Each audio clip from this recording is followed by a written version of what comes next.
one of the biggest ones right now is what's being characterized as a growing new Cold War between the emerging superpowers. The biggest ones are America's allies in the South China Sea. China has been going on a much more militarist and expansionist path over the past year and a half or so. And this has been a direct threat to allies such as Taiwan and Japan. In fact, it's an existential threat to both of them.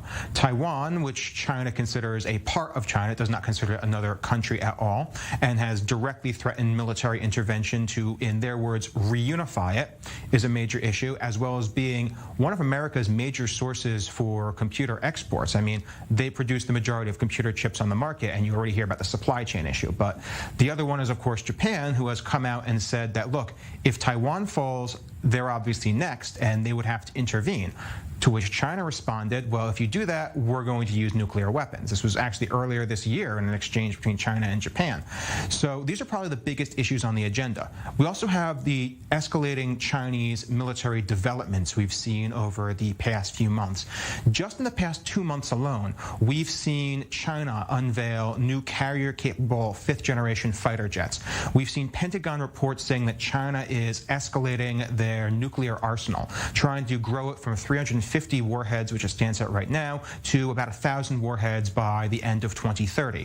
They're talking that development of an advanced nuclear triad. This is advanced military nuclear submarines, advanced bombers, and advanced ballistic missiles. We saw the hypersonic missiles that were put out there, and we're hearing about the use of space-based weapon systems and surface-to-satellite weapons. So we're seeing much bigger and much more concerning military developments from China that are threatening the U.S. interests in the area, and frankly, they're threatening U.S. global stability and global hegemony. Now, what about the expectations for how these two leaders are expected to emerge? More antagonistic, or is this supposed to be a type of mending of the ties? I mean, there was a lot of direct antagonism from the U.S. administration under President Trump towards China in terms of origins of the coronavirus. We haven't heard those issues brought up by the Biden administration. Interestingly, while many people say this is a return to normalcy because we haven't heard those sort of statements, it doesn't necessarily mean a return to normalcy. It means that Beijing seems to be more willing to test the waters and more willing to push the envelope because they do not believe there's going to be pushback. Under the current administration, America's rivals and America's enemies see the current administration and see the United States as weak. They saw the disastrous pullout of Afghanistan, and many of America's enemies are wondering, does America actually have the national resolve and the national will to oppose any sort of military action?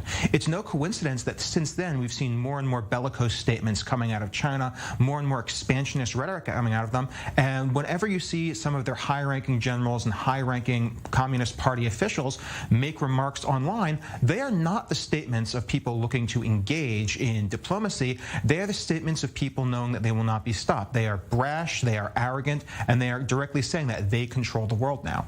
What do we expect to come out of this? It really depends whether or not Biden has the will to stand up to Beijing. We'll find out. Ariel Levin Waldman, thanks for bringing it down. A host of major world issues on the table between these two leaders meeting tonight.